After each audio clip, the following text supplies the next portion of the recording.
Hello, everyone, and welcome to episode 70 of Cisco Unplugged, your show for all things wireless. I'm Dan Klamert, your host, and I'm here this week with Ian Procyk. Welcome, Ian. How are you doing today? Very good, Dan. And I guess we're sitting in for Al here, temporarily at least. Yeah. Thanks for being here. We're traveling this week. We're in Nashville for the EDUCAUSE conference. It's rainy down here, but it's been good. So I'd Hopefully, like that's a lot of to fun. Yeah, thank you. Yeah, it's good. So this week on episode 70, we're going to be, it's a two-part series here. We're going to be talking about Wi-Fi and private 5G, building better solutions together using the two technologies. And we have a special guest joining us today here. I'd like to welcome to the show Derick Linegar. Hey, Derek, how are you doing today? Hey, thanks very much for having me on the show. Thanks very much, Dan, for inviting me and having the chance to talk to you and the rest of the folks out there on Cisco's private cellular solution called P5G as a service. Awesome. Yeah, we're really excited. So before we get into that, I just wanted to go through a couple of reminders quick here. We are streaming live to YouTube and we do take questions. And you can see those links to join the Slido on the screen and below the video, typically on YouTube. And if you'd like to answer or ask any questions, we'll be able to interject those maybe during the show here and we'll get those answered. We are on our YouTube channel at youtube.com/@getunplugged. If you go out there and subscribe and turn on the notification bell to be notified, you'll be notified when we do go live with great content like this. And also when we come back with part two of this episode, when we take more of a deeper dive here. So I think that's it for the reminders here. So let's get unplugged here. Let's dig in. And so Derek, can we talk a little bit about you know you mentioned Cisco's private 5G solution as a service. Can we talk a little bit more about that and what differentiates us and how the technologies work together here with Wi-Fi? Excellent. Thank you for that question. So Yeah. again, this is a fairly recent offer from Cisco. Okay. And what we hope to do with our entrance into the private cellular market space is not only to introduce and support private cellular as as a wireless technology for our enterprise customers to enjoy, Mhm. but also try to solve a lot of the innate issues that customers have had before in the past when they looked at private cellular solutions from other vendors and how to integrate that into their environment. So we really hope that by us focusing on those specific areas, that we can actually offer a product or a solution that really addresses the innate requirements that we see our customers demand from a private cellular solution.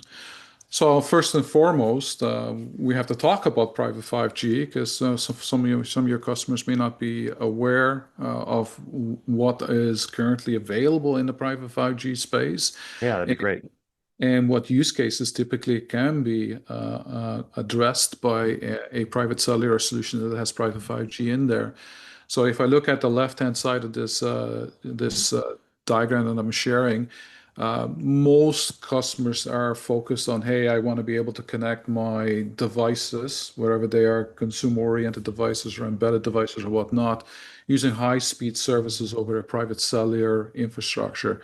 But there are other use cases that are also coming up, especially on the industrial side, as well as other, high-end mission-critical style applications that require what we call ultra-reliable, low latency-based connections.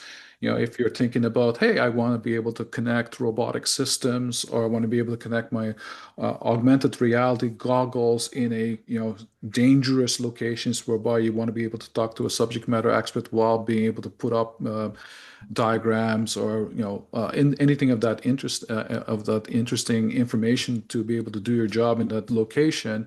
Having a low latency, ultra reliable connection becomes very important for the safety of the person that's doing the work there. But also simple things such as, hey, these days our enterprise customers require access to a lot of what I call IoT type of end devices to be able to measure things like the environment, what is the temperature of the particular location in question, door contacts, being able to measure how many people come in a particular dangerous area, or anything of that sort. And we're starting to see more and more machine type of connections becoming, really relevant in private cellular space to go forward with. Coupled to that is spectrum. Like Wi-Fi, like any other wireless technology, the success of these types of systems are really dependent on what type of spectrum is available. One of the reasons why Wi-Fi is so successful and has been and will be for the foreseeable future is that access to spectrum is fairly easy. It's unlicensed, so anyone can basically use it. When I started the job, supporting wireless Wi-Fi in Cisco, a long time ago, I won't mention how long ago, it was quite common for, especially in the US and Canada, for us to be able to put up Wi-Fi systems. You had to get a license from the government, and you had to be an authorized RF engineer to be able to deploy radio solutions like that. Not anymore, but back in the days, it was certainly the case. Just imagine you still have to do that today. Your mom and dad that have to go out and install a Wi-Fi access point in your house. They have to get a radio license from the government, and you have to prove that you know what you're doing. Private cellular is based on licensed spectrum. And the reason that's interesting because now you have a lot more choices in terms of what chunks of spectrum you could potentially obtain. And it will vary from country to country. It will vary from location to location in terms of what's available and what the cost of obtaining that spectrum. It's no longer free. It's, depending on the type of spectrum that you mess around with, it could be quite expensive or it could be quite reasonable. We typically categorize spectrum in three chunks. We have what they call the millimeter wave or high band based spectrum. That is 24 to 100 gigahertz spectrum itself. And that's typically the attributes of that chunk of spectrum is typically large, swaths of spectrum that's available. So you can do some really high speed communications over that high band spectrum at the detriment of being high speed, being at the high end of the spectrum. Tends to be very short range, and it's affected by water. So bodies, people, trees, plants tends to attenuate that signal. So typically you want to be able to mitigate against that. A common joke is, hey, if I have a problem at the millimeter wave radio, cut the tree down. I can get a better, signal going from one side to the other. That's a joke, but that's typical. But plant a tree somewhere else for our tree lovers Move the out tree. there. Yes. Yeah, exactly. Just move there. We go. Hey, Derick. So we already have a question here in Slido. So we've heard a lot about the USA ban for private 5G. What does it look like for those of us north of the border? Exactly right. Yeah. So fellow Canadian on the line here, I guess. Asking. That's awesome. Absolutely. I was going to say, is that a plant question, Ian, or nope? Hands are off the keyboard here. Okay, good. That's a very good question. So it is. Most of the what I would say the excitement in private cellular has been in the mid band, which is sub 6 gigahertz band. Okay. In the US, we have something called CBRS, the old walkie-talkie bands that the FCC has basically absconded and reallocated to this particular solution. Mm-hmm. And Canada is following suit. Slightly different. They're in the 3.9 gigahertz band. It's called the non-compete local licensing or NCL licensing that is now available for Canadian enterprise customers to acquire as well. So I normally say for the price of a very good steak dinner, you can get a reasonably chunk of spectrum in the 3.9 gigahertz spectrum in Canada and be able to set up a private cellular solution going forward. But we should also not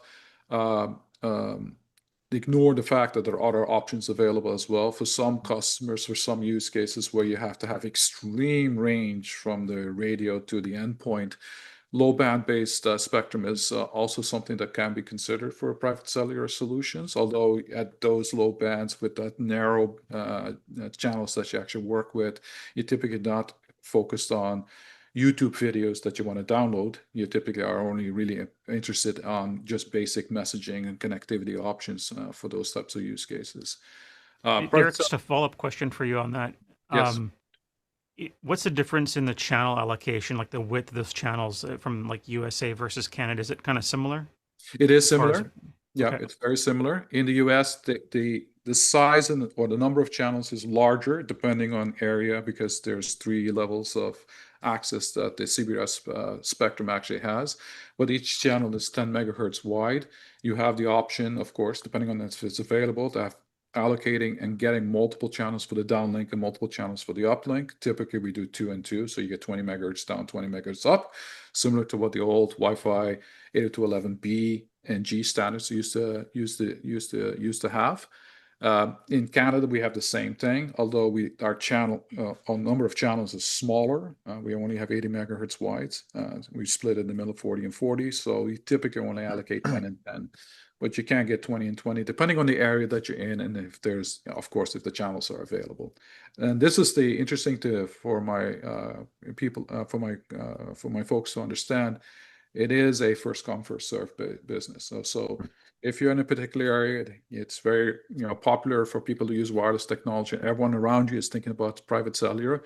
It very much you want to think about, okay, I'm going to get that channel now, not 2 years from now, because it most likely be allocated to someone else. It's based on polygons, so you actually have to specify I want 1 square kilometer around my office. That's what you get allocated to, and no one else in that 1 square kilometer can get that same set of channels anymore. And that's the beauty of private cellular. It's dedicated to you. You no longer have what we do typically have in the Wi-Fi when you open up your SSID browser and you see 100 SSIDs broadcasting in the same chunk of spectrum. You have to think about it when that happens. That's 100 networks all clamoring for that same chunk of spectrum. So there's co-channel interference that you have to deal with. In this private cellular space, it's yours. No one else can broadcast there. So you have a method of going after someone else that illegally broadcasting in that chunk of spectrum that you own.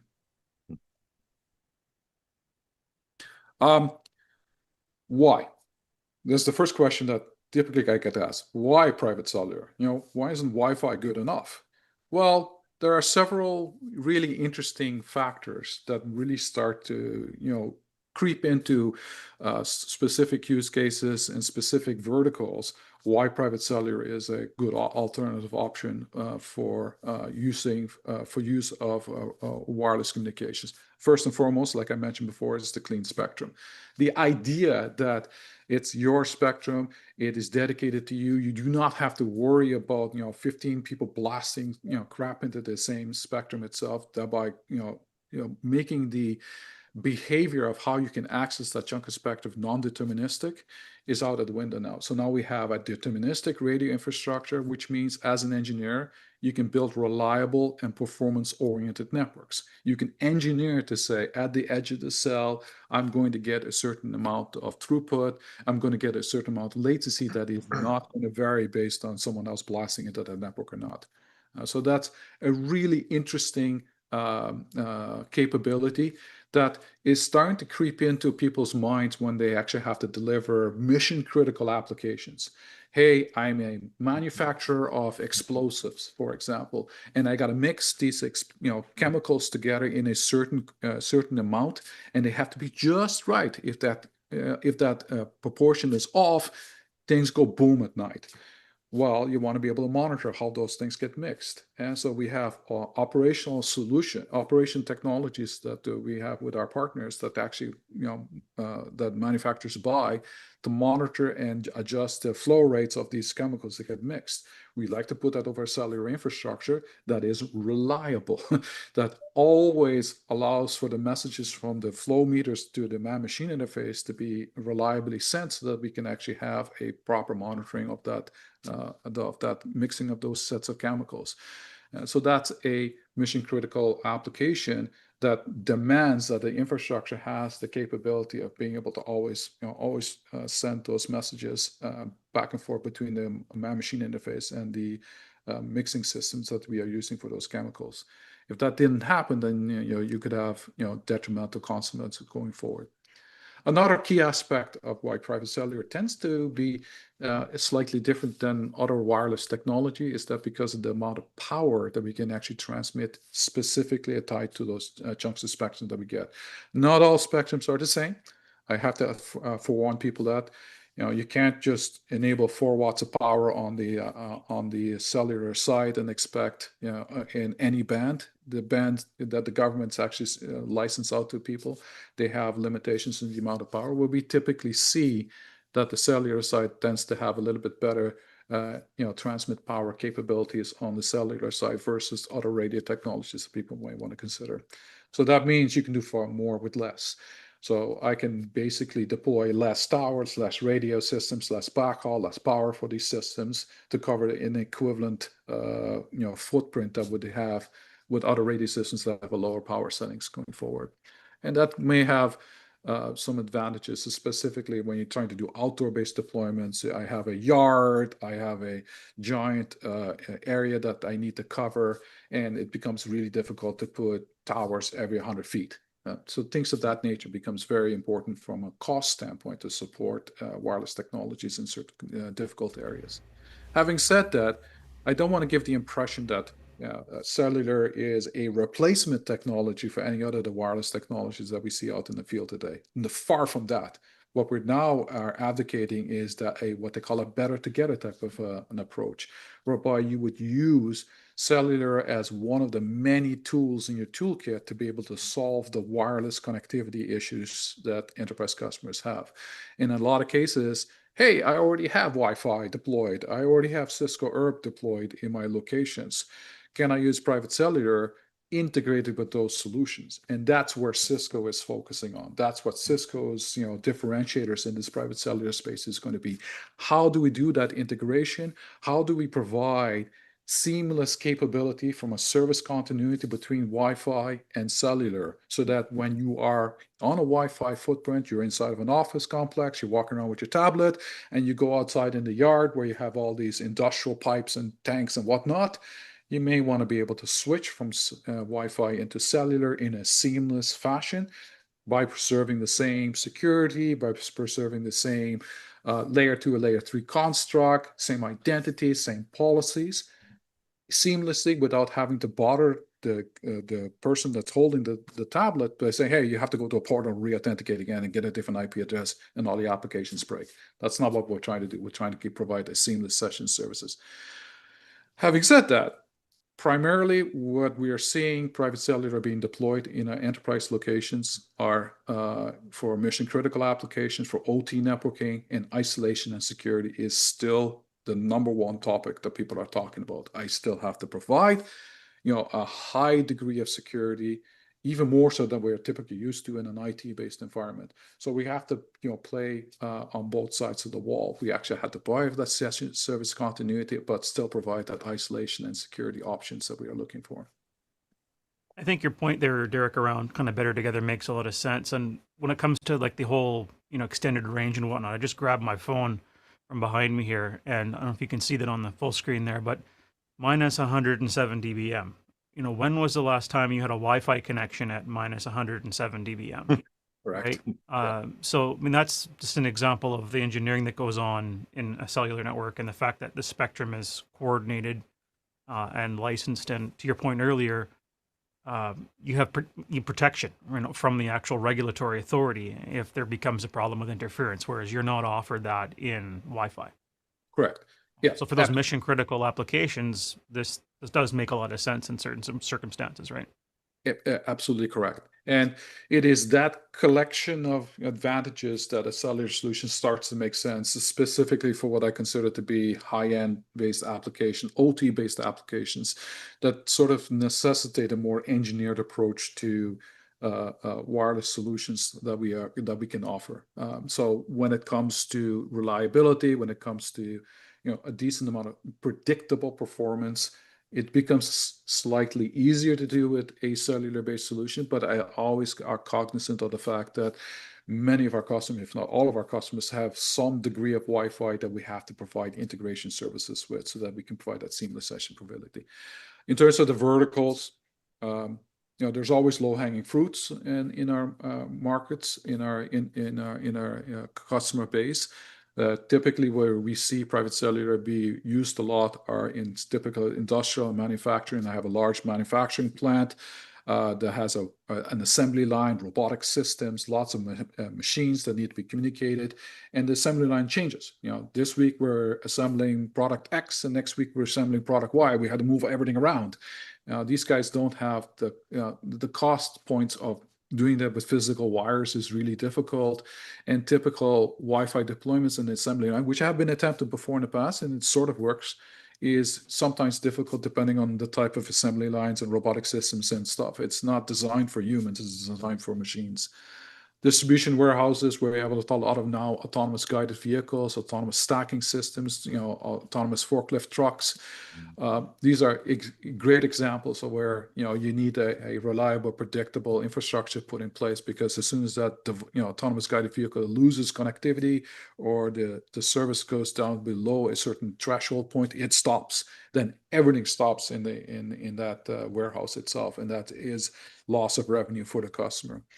Where I tend to get really excited is critical infrastructure. Think of power, utilities, water, gas. Those guys have mandated regulations now being placed on them that they have to refresh their infrastructure, and they have to think about how to offer remote monitoring, security for those particular environments. And although they've been doing this with Wi-Fi every day, and it still will be done for the foreseeable future, looking at private cellular as an augmentation for certain use cases makes a lot of sense as well. And last but not least, venues. Now we have the World Series happening right now, and baseball. The stadium is full of excited fans, of course. Everyone's on their Wi-Fi systems uploading videos, and you're trying to sell a hot dog to a guy, and you're trying to complete the sale in your point of sale terminal, which due to congestion on that Wi-Fi infrastructure can make that transaction happen. Loss of revenue. Maybe for those critical applications, we can actually overlay a private cellular infrastructure just for those point-of-sale terminals in those venues themselves. So lots of these interesting things that we can do to provide guaranteed services, engineered in a certain way to provide the level of services that these applications require. So I want to be able to stress this.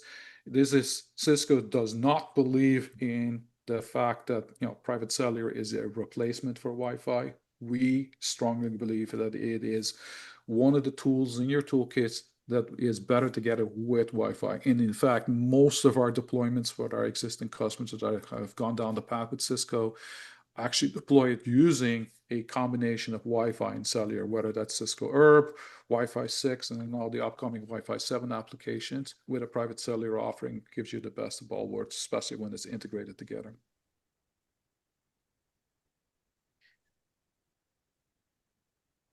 Oops. I think So while we're on this subject here, Derick, just a question here that came up. What challenges do IT teams face when they're managing both Wi-Fi and private 5G or private cellular networks, and how can they address some of those challenges?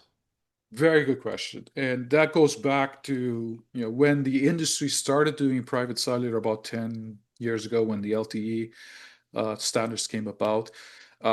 What most vendors did, including Cisco, so I'm not going to sugarcoat it there, as we took service provider oriented solutions and we tried to shoehorn it into an enterprise-based offering. And the operational model for an LTE, private LTE infrastructure back then did not jive with how we do management on the enterprise side. The way you would manage your Wi-Fi infrastructure, your wired infrastructure, is completely different, and we use different standards than what we did in the private LTE space. So one of the key areas that Cisco has been very much focused on is how do we deploy this solution, because it's still based on those same technologies that we actually deploy on the service provider, hence at scale. But how do we deploy this in a way that makes sense, that integrates nicely with the established approach and established practices that enterprise customers have when it comes to management of their existing systems, vis-a-vis Wi-Fi policy and control and whatnot. So the first thing that we did is we took a page out of one of our enterprise solution that's very popular with enterprise customers, which is the Meraki solution. The way you would actually manage the Meraki system is you would buy your access point, your switch, your router, whatever, deploy it locally, and you would actually have a cloud-enabled dashboard that you would interact and manage with. And that basically provides all the capabilities that you would actually have, as well as having behind the scenes, which most people don't realize, Cisco expertise to assist and manage that cloud-enabled management system so that it stays up, it provides all the necessary services, and you can interact with them. So we did the same thing with private cellular. So in this picture, we have this thing called Control Center for private 5G. Now, Control Center is not new. I wouldn't say that this is, product that some kid in a closet wrote a couple of weeks ago. It's been around in Cisco's world for quite a while. We use it a lot for other cellular-based offers that Cisco has, and it scales to millions of devices. Right now, there's about 280 million devices that we manage on that particular platform using Control Center, but it uses the same construct. You have a dashboard that basically manages all the componentry that a private cellular solution would actually have on premise at your location. And what we've done is integrate that dashboard with existing capabilities that enterprise customers have today.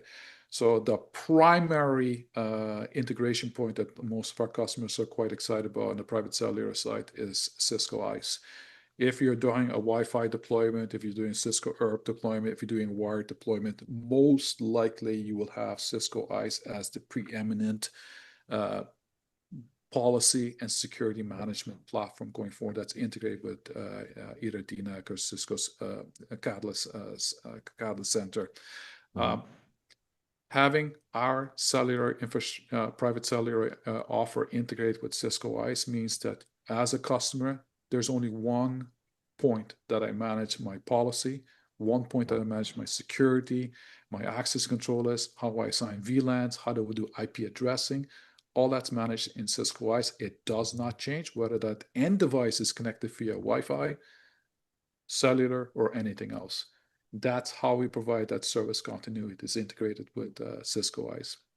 So that's huge. Yeah. I mean, just having that continuity there with Identity Services Engine being that single point for policy management, that's awesome. I love to hear that. Yeah, and it even means that we can do things now that normally no one talks about in the private cellular space. So we collectively in the enterprise industry have this notion called zero trust. From a security standpoint, it's becoming very important to a lot of customers that a zero trust based approach is the only way that I can actually elevate the security posture of my enterprise infrastructure going forward, which requires that my individual interesting points in my infrastructure, my routers, my switches, my access points, they all have to support this notion called a security group tag, an SGT. I like to refer to that as the badge that an application carries. Someone, when you come onto the network, you get assigned a badge, and that badge tells you who you're allowed to talk to, where you're allowed to go to in the infrastructure. Effectively, all your interesting intersections in the enterprise network becomes like a quote-unquote firewall, because they check the badge. Hey, are you allowed to go to this port? No, you're denied. So that's all managed using Cisco ICE. So Cisco ICE using StealthWatch CyberVision, you can actually set up these SGT tables, and then your endpoints need to be able to assign these SGTs, these badges, and of course the interesting intersections need to be able to enforce this. We do that on the private cellular side. We made the conscious decision to say private cellular is more than just access. We need to be able to say, when we integrate with Cisco ICE from a policy standpoint, we be able to download those badges, those SGTs, assign them to whatever these devices are generating from a flow standpoint. And then because all the traffic comes to our, what we call the Cisco Edge, or colloquially referred to as the packet core, we enforce those badges. So now you have the ability to do zero trust enforcement and applications on a private cellular side, which is unheard of in the industry. It's normally done on the Wi-Fi side, unheard of in the cellular industry. But because we do that, Now you have seamless session continuity across these different wireless technologies. A last point I wanted to mention with this, private cellular, we don't enjoy the same commercial, consumer-oriented success that we actually have on the Wi-Fi side. So the cost points tend to be a bit different. And of course, we all are price sensitive when it comes to any type of solution that any vendor puts out there. So what Cisco has done is turn this into an as-a-service play. What does that really mean? It means that we're not interested in basically offering a solution where you have to pay everything up front before you turn on the first device from a services standpoint. In this case, because it's an as-a-service play, you actually pay for what you are using on this particular infrastructure within certain guardrails, of course. You have to buy the hardware, but that's simple and straightforward. So if you only bring 50 devices on this particular infrastructure, you only pay for those 50 devices that are on this particular infrastructure. You pay for, you use 100, you pay for 100. So this as a service allows you to grow at a linear cost point in terms of how you would consume the services on this particular infrastructure. As a service also means that I can provide it behind the scenes a knock. Because a lot of our customers are worried about, oh, Derick, I'm going to deploy a private cellular at my particular plant. Does that mean I'm going to have to hire one of these 3GPP specialists that understands wireless technologies and private cellular technologies that can speak that gobbledygook language and understands all the protocols between here? Not necessarily, because Cisco does that on your behalf. As a service means that you get a knock, a dedicated knock that is associated with the private cellular solution that will monitor and ensure that the infrastructure is up and running, the packet core infrastructure is up and running. It will monitor and ensure that the SIM that we actually assign to these devices is up and running, and it's configured appropriately. And we even handle the lifecycle management of the packet cores themselves. So if we have to do a software upgrade, which we typically do on a 3-month cycle, we take care of that. So you no longer have to worry about, oh, how do I upgrade a packet core on a particular platform that's containerized? These types of questions, we want to make that as simple and as straightforward with the customers for us. We take care of that using our automation tools, and we work with the customers to ensure that we do that during a maintenance window or a scheduled point for the software upgrade functionality from a solution standpoint. Hey, Derick, a question for you. What about, before we get the service turned up, right? I'm thinking about a test. I want to do a proof of concept or maybe a small facility. What the RF engineering and the pre-planning of that, is that part of that managed service, or how does that typically work for somebody who wants to get an understanding of this technology and maybe do a test? That's a very good question, Ian. And we've made an early decision that because this is new for a lot of enterprise customers, it's not quite the same as how you would typically deploy a Wi-Fi infrastructure. You want to engineer this a little bit better in terms of how the placements are, what type of antennas, what type of vendor you want to select from a radio standpoint, how do you integrate that.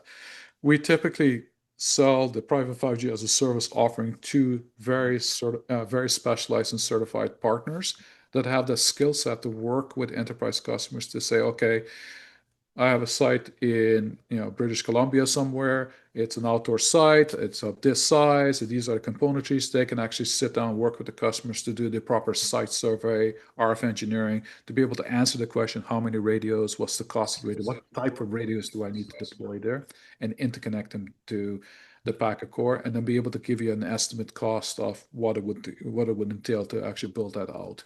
And then depending on the customers, they can actually also enjoy a managed service offering from those specialized partners that we have. And they range from standard system integrators to boutique RF engineering shops to mobile network operators. So Gotcha. all these options. There's actually like a formal program they're going through with us to become certified or whatever. Correct. Yeah. And it really, I asked the question because I talk to these partners all the time. What do you bring to the table from a value-added standpoint that makes sense for the enterprise customers to say, yeah, I want to work with you. If they don't provide any value, then there's no real point in there. It is really, I'm looking at these partners to be able to augment capabilities, engineering capabilities for enterprise customers to offload some of the heavy lifting that typically is associated with private cellular, to make it as simple and as straightforward for these customers to consume. That's a very good question. Yeah, I think all the formalities of getting a license approved or submitting for one and all that stuff is part of that process as well. Right? Correct. Yeah. So for example, if a customer in Kelowna wants to be able to use NCL licenses, I'm not quite sure where to go, what's the cost at that point, and what the radio parameters are, which radio vendors we're going to deploy because I have a unique location. The partners can all handle that very easily. To even as, hey, I want to work with a US partner that actually has its own chunk of spectrum, and they're subtending that spectrum to the enterprise customer for a price, and they want to be able to get access to that, and they want to sign a managed service offering with them so that they act as the help desk, the tier one access. They can handle the device onboarding cycle, be able to handle the SIM management aspects. All that can be taken care of by the partners, and this the selection of partners. So we have a whole long laundry list of partners that have various capabilities for our enterprise customers to consume. Yeah. In this picture, just quickly for those people, it's a teaser for the second part of our discussion in the Unplugged series, where we're going to dive into the exact technology behind the scenes. But there's really 4 pillars to consider. The first pillar on the left-hand side is, the devices. There's always interesting discussions around devices, and they range from your traditional, hey, I got a handset here, I want to connect, to something as complicated as a robotic system with a TCU inside of it that needs to connect. The middle piece is the spectrum. There's always lots of discussions around that. Hey, I want the spectrum for free. Doesn't exist in the license world. Almost free does, depending on the location and where and how good you are in being able to obtain that. And then there's the component that actually is the infrastructure itself that provides the license spectrum approach. It includes radio, it includes backhaul, front haul, mid haul infrastructure, and it includes what's in the green box is the packet core, or if you're familiar with Wi-Fi, it's similar to a wireless LAN controller if you're used to that concept, except for this is a layer 3 stuff. And then, of course, how that integrates into your infrastructure. Whereas, we integrate with Cisco ICE, Umbrella, Thousand Eyes, Splunk, all those systems that enterprise customers are used to today. These are capabilities that we can integrate with as well.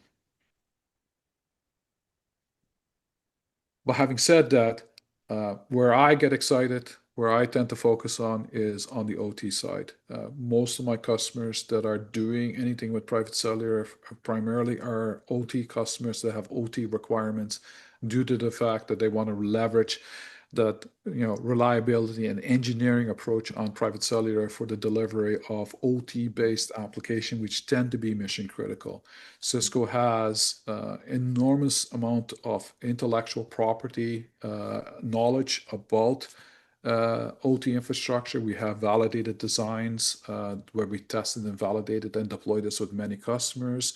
We're in the process of updating a lot of these, what I call blueprints, that we make available for customers to consume. That includes that private cellular option as well. So hopefully on the second part, we'll get some time to discuss OT networking and how private cellular fits into that, with some use cases that we can actually detail as to why customers are excited about this type of approach.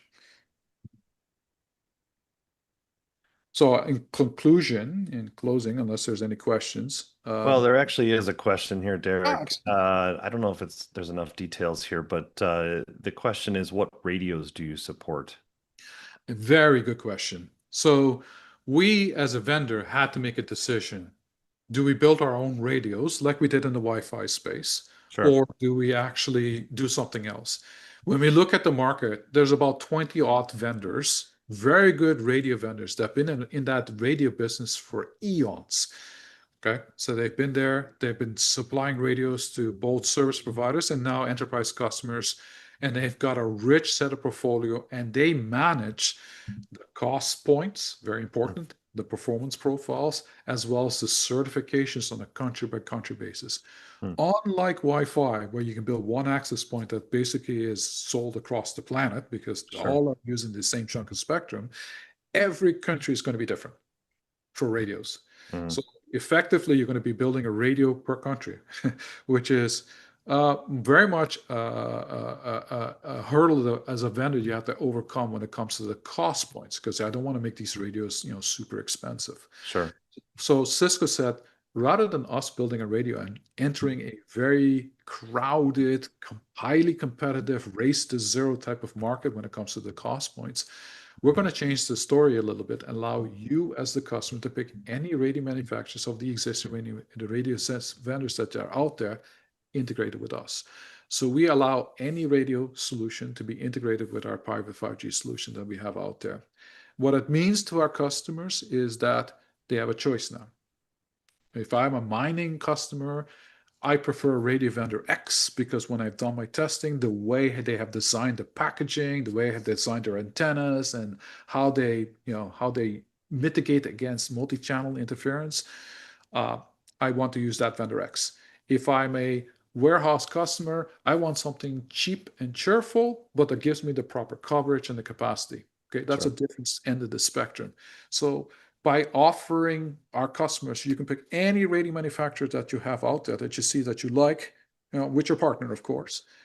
So long as that radio vendor speaks the standard 3GPP protocols, we will interwork with them, and we've done interworking with the most of them that are out there today. That's nice. Yeah, it seems like it gives us customers a lot of flexibility and options. So yes, and it also means that you can hedge your bets, because a lot of customers come back to me and say, well, this radio is cool, but it's LTE only. And I know LTE is, mature. There's a lot of ecosystem behind that, but I really want that 5G, but I can't invest in that right now. So Cisco, can you support that LTE vendor? And then maybe a year from now, I'll switch to a different vendor for that 5G radio. And then the answer is yes, I can support both at the same time. You can mix and match vendors. Nice. I support all these options from flexibility standpoint. So customers really appreciate that, to say, okay, you're not twisting my arm to say you have to pick my radio for my solution to be successful in your deployment. I can pick whatever I like. Is there a specific release number, Derick, that we're working against right now as far as support? Minimum version, or where are we at with that? Yeah, if in the 3GPP speak, it's 3GPP release 14 for the LTE radios. And in the 5G space, it's 3GPP release 15. Although I have done integration with older standards from the radio sector, I just have to tune some of my parameters to basically say disable this, because that doesn't exist in the older releases for the older radios. So I do have, for example, mining customers that have really old radios because they've been running this for 10 years. And they come to Cisco and they say, oh, can we integrate without having to do an upgrade on the radios because the vendor doesn't exist anymore? They disappeared. We can work with those, with the existing radios by tuning some of the parameters we have on our packet core to support those. Yes. Probably a topic for like part 2, a deeper dive. I'd be very interested to kind of understand a little bit more about, how that all plays. And we deal with this all the time in Wi-Fi, right? Trying to be backwards compatible to stuff that's 20 years old and all the challenges that brings. So interested to understand more from 3GPP perspective what that's like, right? And what kind of problems we run into. Correct. Yeah, absolutely. So if I may, and I'll just close it off unless there's other questions. Why Cisco? Why Cisco in the private cellular space? And I'm not going to sugarcoat it. There's 14 different vendors out there running around selling private cellular solutions. There seems to be one popping up every month, and there seems to be one disappearing every month. So that's the first thing you should think about, longevity in the solution space. So Cisco made the decision to support private cellular. We are marketing, call it private 5G as a service, but our solution is LTE and 5G combined together as a converged core solution. It's just marketing. It's sexier if you call it private 5G. So be aware of that. Our approach again is the private cellular solution should be a component of a multi-access strategy. We work better together with the other Wi-Fi and curb systems and anything else that you throw at us from a radio standpoint, so that the service offering that you enjoy is consistent across all these radio technology, whether it's Wi-Fi, whether it's cellular, so that we can actually provide the number one asked feature, which is service continuity across these radio types. The second part is, from a radio operations management, we want to be able to be aligned from a visibility and operations standpoint. So the idea that we have in terms of the control center in the cloud that acts as the dashboard that has all the API constructs available that we can integrate with things like ServiceNow if you have a trouble ticketing system on the enterprise customer, or integrated with Cisco ICE from a policy standpoint, from a layer 2 and layer 2 IPAM functionality standpoint, from an SGT standpoint, integrate with Splunk SIEM for visibility and security posture assessment. All those capabilities are available today with our portfolio, and we really are pushing the boundaries when it comes to intent-based policies, because by allowing Cisco ICE to drive the security policy of our private 5G solution, that intent-based policy mechanism is preserved across all these different radio types. And last but not least, we are focused on efficient deployment from a private cellular solution. So we want to reuse as much as possible the existing infrastructure, Catalyst switches, Nexus switches, routers, things of that nature that enterprise customers have today. We want to be able to reuse that as much as possible. We talked about the radios before. We are neutral when it comes to this selection of radios. Obviously, we have opinions about which radio vendors are most important for certain use cases and deployment scenarios, and we will certainly have great conversations with our customers about that. But we typically allow our customers working with our partners to select the radio in question. Operations and the lifecycle management is handled by Cisco, so we are acting behind the scene as your outsourced NOC. So we monitor the packet core on a daily basis. We monitor the subscriber data management system to ensure that everything is behaving appropriately, and we do the lifecycle management. We take care of it's time to do an upgrade. How do we do a hitless upgrade in a particular environment that requires availability? So we really don't need to worry about that infrastructure management on the cellular side. It becomes something that you can just write a quote-unquote coattails in terms of the capabilities that our NOC people provide. We are innovating. We are providing additional capabilities. That control center that I just mentioned before, that's acting as the cloud-enabled dashboard, it is also our IoT control center. It is what we use to manage things like connected cars, point of sale terminals. All the IoT solutions that Cisco is currently managing, about 283 million devices that are currently connected to that. So a lot of the capabilities of that control center is being downloaded onto the private cellular solutions. A good example, eSIMs. The embedded SIM functionality that is becoming very popular. How do I do eSIMs? How do I do zero touch? How do I buy a Meraki MG52 with a cellular device which has an eSIM in there that can do zero touch? How do I support that on a private cellular site? Maybe in the second this set of topics, we can delve into that a little bit more deeper to showcase how that zero touch really saves the customer money because it prevents a truck roll. And of course, API integration. We're doing a lot of work with AI entities, agentic AI from a functionality standpoint to really start to provide insights in the operational side. So we become more of a predictive, proactive management system rather than a reactive systems where we can actually predict, hey, you're seeing degradation at this radio. Maybe that radio is failing for whatever reason. We need to send a service call out to be able to address that before that becomes a real problem. Using those agentic agents to really drive innovation around how you operate an infrastructure in a more automated fashion at scale, all the while reducing your cost. So that's where I leave it, unless there's any questions. Yeah, I was worried we were almost going to get through without covering or mentioning agentic AI. So nice work there at the end. Getting that in there, Derick. I don't have any other questions here. Ian, do you have any other questions? I'm good. I think I'm looking forward to part two of this. Maybe I'll Yeah. be back for that one. And Yeah. I think Derek, you've got a lab set up too. Probably Yes. we can dive into in part two, right? So for those of you on Yes. the more Cool. technical side want to see this actually working, that'd be pretty cool to check out.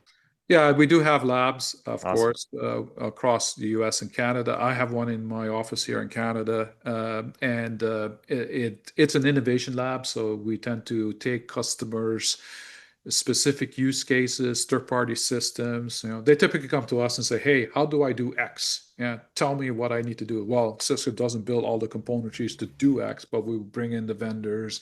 We innovate together to be able to solve the question as to how we actually can derive these new and new interesting use cases going forward. And there's lots of examples that I have that may probably we can talk in the second half about Nice. how we can utilize these innovation centers to be able to drive some real, you know, real, solutions for our customers to enjoy going forward.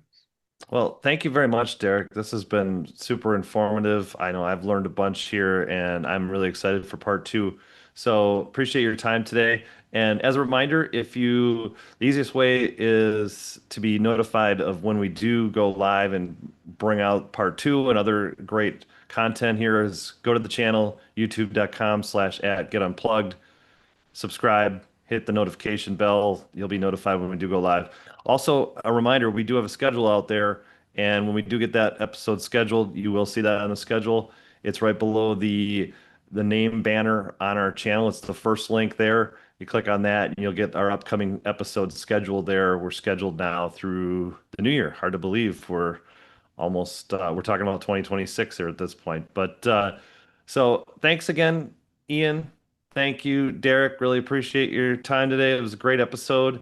And if you want to get a hold of us after, I think we've answered all the questions here, but if you have any follow-up questions, you can always email us, getunplugged@cisco.com. You can always reach out to your account team, or you can DM us on X Twitter at Unplugged 80211 or Threads on Unplugged Connectivity.